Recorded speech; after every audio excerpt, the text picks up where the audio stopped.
अस्सलाम वालेकुम। मैं हूं आपके साथ बुशरा और आपको अपने यूट्यूब चैनल AIU अकेडमी में खुश आमदीद कहती हूं। उम्मीद करती हूं आप सब खैरियत से होंगे।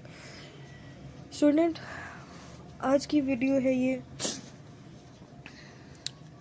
1430 से रिलेटेड, ठीक है। बिजनेस स्टैटिस्टिक BA वालों का ये कोर्स कोड है। आज आपके साथ मैं पास्ट पेपर शेयर करूंगी। 2 ही पास्ट पेपर मुझे मिले हैं, वो मैं आप लोगों के साथ शेयर कर देती हूँ। एट द एंड मैं आप लोगों को ऐसे टॉपिक कुछ बता दूंगी, ठीक है, जो आप लोग अगर सॉल्व कर लेते हैं, आप लोग उनको प्रॉपर तैयार कर लेते हैं तो इंशाल्लाह आप अच्छे मार्क्स ले सकते हैं, ठीक है। स्टैटिस्टिक कोई इतना मुश्किल सब्जेक्ट नहीं है। इसमें जो मेन चीज़ें हैं वो मैं आप लोगों को समझा दूंगी, ठीक है। अगर ज़रूरत पड़ी तो आप लोगों ने मुझे बताना है, मैं आप लोगों को बता दूंगी। जो टॉपिक्स मैं आप लोगों को बताऊंगी ना कि आप लोगों ने ये प्रिपेयर करने हैं, तो उसमें अगर कुछ मसला हुआ तो मुझे बताना, मैं आप लोगों को समझा दूंगी। सॉरी। अच्छा, पेपर है हमारे पास ये सेमेस्टर ऑटम 2017 का है। बिजनेस स्टैटिस्टिक कोर्स कोड 1430 है। इसका मैक्सिमम मार्क्स हैं आपके पास 100, पासिंग मार्क्स हैं आपके पास 40, ठीक है। Time allowed is 3 hours. आपने इसमें से 5 क्वेश्चन अटैम्प्ट करने हैं। टोटल आपको गिवन होंगे 8 और अटैम्प्ट आपने करने हैं 5 and the question number 1 is compulsory. Question number 1 में क्या है जी? क्वेश्चन नंबर 1 है हमारे पास फिल इन दी ब्लैंक्स, ठीक है। ये फिल इन दी ब्लैंक्स आप लोगों ने फिल करनी है, ठीक है। अब मेरी बात ज़रा गौर से सुने। जो क्वेश्चन नंबर 1 है ना, वो आपके बुक की जो एक्सरसाइजेज़ हैं उनमें से आता है। एक्सरसाइजेज़ में जो फिल इन दी ब्लैंक्स दी होती हैं ना, उनमें से आता है ये क्वेश्चन। तो आपने ये क्वेश्चन ज़रा सॉल्व कर लेना है, ठीक है। फिल इन दी ब्लैंक्स ये वाली जो है ना, अगर ये भी आप लोग फिल कर लेते हैं ना खुद से, मैं नहीं करके दूंगी, आप लोगों ने खुद से मेहनत करनी है, तो जो बाकी की फिल इन दी ब्लैंक्स होंगी ना, वो भी आप लोगों को समझ आएंगी। और टेंशन ना लें, आपकी जो बुक के एंड में आंसर्स दिए होते हैं, ठीक है, आप लोगों ने वो ही करने हैं फिल। तो फिल इन दी ब्लैंक्स आप लोग कर लें, ठीक हो गया। 20 मार्क्स की ये हैं। अभी चलते हैं क्वेश्चन नंबर 2 की तरफ। इसमें क्या है? What do you understand by the weighted mean, ठीक है। मीन्स की 3 टाइप्स होती हैं, आप लोगों ने वो प्रिपेयर कर लेनी है। ये चीज़ मैं आप लोगों को साथ साथ बताती जाऊंगी, ठीक है। आप लोग नोट कर लें। वेट जो है वो आप लोगों ने अब अर्थमेटिक मीन, हार्मोनिक मीन और ज्योमेट्रिक मीन, ये वाले, ठीक है। पहले आपने बताना है कि वेटेड मीन होता क्या है, ठीक है। उसके बाद ये वाला पूरा मीन से रिलेटेड जितना भी आपका चैप्टर है, सॉरी टॉपिक है, वो आपने याद कर लेना है। In what circumstances is it prefer to ordinary mean and why, ठीक है। बी पार्ट है इसका। The given table shown the distribution shows the distribution of the maximum loads in the short tones supported by certain cables produced by a company. Determine mean, median and mode, ठीक हो गया। Weighted mean में अब ये सारा topic आ जाएगा, तो वो आपने कर लेना है। अब एक और बात यहाँ पे मैं आपको बताऊँ कि क्वेश्चन, अब एक क्वेश्चन है उसके 2 पार्ट्स हैं। तो पहला आपका होगा डेफिनेशन से रिलेटेड और दूसरा पार्ट होगा जो आपका, उसमें आपने क्या करना है, उसको सोल्यूशन देना है। आपका प्रैक्टिकल भी होगा, ठीक है। मैथमेटिक्स से रिलेटेड, मतलब उसका सोल्यूशन आपने करना होगा। आपको गिवन होगा डेटा और आपने उस पर अप्लाई करना होगा। तो ये हो गया हमारे पास क्वेश्चन नंबर 2। अब क्वेश्चन नंबर 3 में क्या है? Define range and discuss it's uses. Range क्या होती है और उसके यूजेस आपने डिस्कस करने हैं। आपके चैप्टर में इसका आंसर भी मौजूद है। Also explain the semi inter quartile range. अब क्वार्टाइल रेंज में inter quartile, semi inter quartile, ये जितनी भी रेंज आपके पास आ रही हैं, ये आपने क्वार्टाइल्स ये याद करनी है, ये मस्ट आती हैं पेपर में, ठीक है। इंशाल्लाह इस दफ़ा भी ऐसा ही होगा, तो ये आप लोगों ने याद कर लेनी है। जहाँ पे कोई चॉइस होगी मैं आप लोगों को बताऊंगी कि इसको आप स्किप कर सकते हैं, क्योंकि आपने 5 क्वेश्चन पूरे करने हैं। पहला वाला तो लाजमी है, ठीक है। तो पीछे रह गए 4, तो उन 4 में से मैं आपको बताऊंगी कि आप कौन से टॉपिक प्रिपेयर करें तो आप पास हो सकते हैं, ठीक हो गया। अब चलते हैं क्वेश्चन नंबर 4 की तरफ। ये क्या है? Compare the following topics, sorry concepts, simple and composite index, fixed and chain based index, sorry method. और पहला हो गया ये ए पार्ट हो गया। अब सेकंड पार्ट में क्या है? The prices in the R S per amount of the coal sold during the year, यहाँ पर ईयर्स के माने एज बिलो, ठीक है। Compute the index number of the price and the year, ये है क्वेश्चन नंबर 4। ये वाला टॉपिक भी आपने लाजमी प्रिपेयर करना है, ठीक है, इसको भी आपने स्किप नहीं करना। तो अभी क्वेश्चन नंबर 5 की तरफ चलते हैं। Explain the examples of the differences between estimate and hypothesis testing. Skip कर दें इस टॉपिक को, ठीक है। अगर आप लोगों को आता है, बहुत अच्छे से आता है तो करें, अदरवाइज़ नहीं करें, ठीक है। मुझसे रीड आउट नहीं किया जा रहा, मैं इसको फुल स्क्रीन में अपलोड करूँगी, आप लोग रीड कर लीजिएगा, ठीक है। क्वेश्चन नंबर 6 जो है द टेस्ट, अच्छा आप इसको भी स्किप कर सकते हैं, ठीक है। जो मैंने आप लोगों को बताई हैं ना चीज़ें, वो अगर आप कर लेते हैं ना तो उससे आप लोग पास आउट हो सकते हैं। अभी मुझसे रीड नहीं किए जा रहे तो आई एम सॉरी, आप लोग रीड कर लीजिएगा, ठीक है। कोई भी प्रॉब्लम हो तो मुझे बताइएगा। एक और चीज़ जो आप लोगों ने मस्ट प्रिपेयर करनी है वो है कोफिशिएंट ऑफ कोरिलेशन। ये मुश्किल नहीं है, बहुत इजी टॉपिक है, ठीक है। ये भी आपने याद कर लेना है। अब चलते हैं अगले पेपर की तरफ। एंड में मैं आप लोगों को बताऊंगी, ठीक है ना, एंड में मैं आप लोगों को बताऊंगी कि आपने कौन कौन से टॉपिक मस्ट प्रिपेयर करने हैं।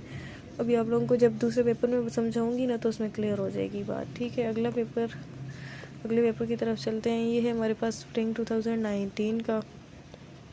इसमें आपने क्या करना है, attempt all question all carry equal marks, ठीक है। अब इसमें सारे question attempt any 5 question, I am sorry, और आपको दिए गए हैं 8 क्वेश्चन दिए गए हैं, उसमें से आपने कोई भी 5 करने हैं। अब इसमें कंपलसरी वाला वो नहीं है, ठीक है, नहीं है, लेकिन आ सकता है, मैं आपको ये बार बार बता रही हूँ, ठीक है। पेपर में असल में होता ये है कि एक दफ़ा वो मतलब 1 ईयर में वो फिल इन दी ब्लैंक्स वाला क्वेश्चन देते हैं जो कंपलसरी करना होता है, और 1 ईयर उसको स्किप कर देते हैं, ठीक हो गया। तो आपने ना सेमेस्टर वाइज की बात कर रही हूँ, ईयर्स बोर्ड में, तो आपने उसको ना बस उसी तरह तैयार करना है। एक दिन आप लोग रख लें, उस दिन में आपने क्या करना है कि पूरी जो आपका होगा पूरे दिन में ना पूरी बुक की फिल इन दी ब्लैंक्स आपने याद कर लेनी है, ठीक है। एक दिन आप उसके लिए रख लें, बाकी जो 3 से 4 टॉपिक्स हैं ना वो आप लोग आराम से कर लेंगे। एक दिन में 2 टॉपिक भी किए तो हो जाएगा। मैं आपको समझा दूंगी अगर आप लोगों को नहीं आया तो, ठीक है, वो मैं आप लोगों को समझा दूंगी। आप लोग मुझे बता देना अगर आप लोगों को कोई मसला हुआ तो मैं आपको करवा दूंगी वो। तो चलते हैं क्वेश्चन नंबर 2 की तरफ। स्टूडेंट एज गिवन है आपके पास, आपने क्या करना है, relative variability to suggest will each other. अच्छा चलें, क्वेश्चन नंबर 2 रीड कर लेते हैं। Student ages in the regular day time MBA program and the evening programs are described below. अब आपका एक तो रेगुलर डे टाइम का है और एक इवनिंग टाइम आपको गिवन है, तो आपने क्या करना है, measures of relative variability to suggest which of the 2 groups will be easier to teach if homogeneity of the class is positive factor in learning, ठीक है, समझ आ गई इस चीज़ की। अब सेकंड चलते हैं। क्वेश्चन नंबर 3 क्या है, define mean median mode. Identify the type of distribution of the following data bye computing mean median mode. आपने आइडेंटिफाई करना है जो डिस्ट्रीब्यूशन आपको गिवन है, ठीक है, उसको अब आइडेंटिफाई करने के क्या मतलब है, सीधी सी बात है, इसका मीन भी निकालना है, मीडियन भी निकालना है और मोड भी निकाल देना है, ठीक है। Question number 4, explain the calculation of the quartiles for ungroup data and group data. नहीं अगर आता तो मुझे बताइएगा, मैं आपको समझा दूंगी, ठीक है। क्वार्टाइल्स मैंने आपको बताई हैं, वो आपने लाजमी प्रिपेयर कर लेनी है। मीन मीडियन मोड लाजमी कर लेना है। Arithmetic mean, harmonic mean, geometric mean, ये लाजमी कर लेना है। आगे चलते हैं जी। ग्रुप डेटा और अनग्रुप डेटा दोनों के लिए मैं बोल रही हूँ, ठीक है, दोनों के लिए आपने तैयार करना है।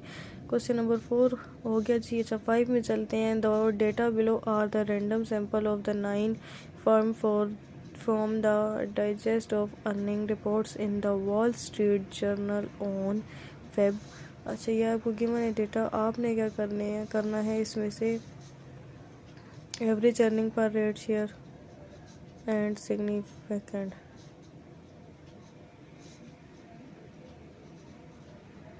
अच्छा, डेटा आपको गिवन है, आपने इसमें से जो ऊपर आपको दिया गया है डिफरेंट इन 1991 एंड 1992 में, आपने क्या करना है, टेस्ट एट लेवल, आपने इस लेवल पे, इस पॉइंट पे सिग्निफिकेशन करनी है, सिग्निफिकेंट टेस्ट करना है, ठीक है। क्वेश्चन नंबर 6 की तरफ चलते हैं। अच्छे से भी मैं आपको बता देती हूँ कि आपने इसमें करना क्या है।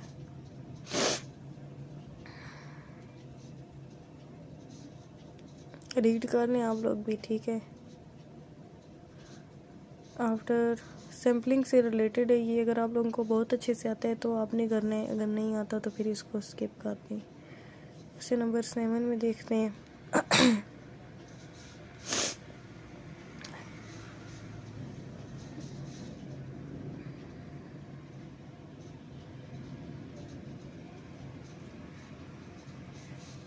Is it reasonable to assert that the absent pointer is less? अच्छा, ये भी आपके पास दो आपको दे दिए गए हैं, इसमें आप लोगों ने इसका क्या करना है, डिफरेंस निकालना है। ये भी आपका आई थिंक सो कि आपकी चैप्टर के अंदर में से आया है ये क्वेश्चन, आप लोग चेक कर लेना, ठीक हो गया। क्वेश्चन नंबर 8 में क्या है, वेटेड एवरेज आपने इसमें से निकालनी है, रिलेटिव प्राइस इंडिसेस, ये लास्ट वाला चैप्टर है उसमें से आता है। अब मेरी बात सुने, मेरे पास ये वाला कंटेंट था जो मैंने आप लोगों को बता दिया, आप लोग अब नोट करें कि आपने टॉपिक कौन सा प्रिपेयर करना है। टॉपिक नंबर 1 आपने पूरी बुक की fill in the blanks prepare करनी है। टॉपिक नंबर 2 आपने mean, median, mode, group data के लिए भी और अनग्रुप डेटा के लिए भी आप लोगों ने निकालना है, ठीक है। उसके बाद आपने करना है जी arithmetic mean, harmonic mean, geometric mean, group data और अनग्रुप डेटा के लिए। क्वार्टाइल डेविएशंस क्वार्टाइल डेविएशन आपने करनी है प्रिपेयर, ठीक हो गया, लाजमी करनी है, उसमें आप लोगों ने मस्ती नहीं करनी, ठीक है। ग्रुप डेटा और अनग्रुप डेटा। अच्छा, उसके बाद इंडिसेस, प्राइस इंडिसेस जो है लास्ट वाला चैप्टर है, वो टॉपिक आपने लाजमी प्रिपेयर कर लेना है, उसमें भी कोई मस्ती नहीं करनी, वो लाजमी कर लेना है, ठीक है। ये जो 4-5 टॉपिक्स हैं ये आप लोगों ने हर हाल में कर लेने हैं प्रिपेयर। तो अगर ये आप लोगों को आते हुए तो आप इंशाल्लाह अच्छे नंबरों से पास हो जाएंगे। एक और चीज़ यहाँ पे थी, वो क्या थी, हाँ, कोफिशिएंट ऑफ कोरिलेशन, ये आप लोगों ने मस्ट प्रिपेयर कर लेना है, ठीक है। इन 4-5 टॉपिक में अगर कोई मसला हुआ तो आप लोग मुझे बताना, मैं आप लोगों को बता दूंगी, ठीक है ना। लास्ट वाला simple and composite index number, fixed and chain based method, ये वाला भी आप लोगों ने नहीं छोड़ना। तो ये जो चीज़ें हैं 4-5 चीज़ें ये आप लोग कर लें। उसके बाद जो सैम्पल वाला है वो अगर आता है तो कर ले, नहीं आता तो उसको छोड़ दें, ठीक है। जो ज़्यादा चीज़ें आ रही हैं वो मैंने आप लोगों को बता दी, आप लोग वो वाली कर लें, ठीक है। कोई मसला हुआ, कुछ ना समझ आ रहा हुआ तो आप लोग मुझसे पूछ सकते हैं। अब आने वाली वीडियो तक के लिए मुझे दें इजाज़त। अपना बहुत सारा ख्याल रखिएगा, दुआ में याद रखिएगा। खुदा हाफिज़, फ़ी अमान अल्लाह।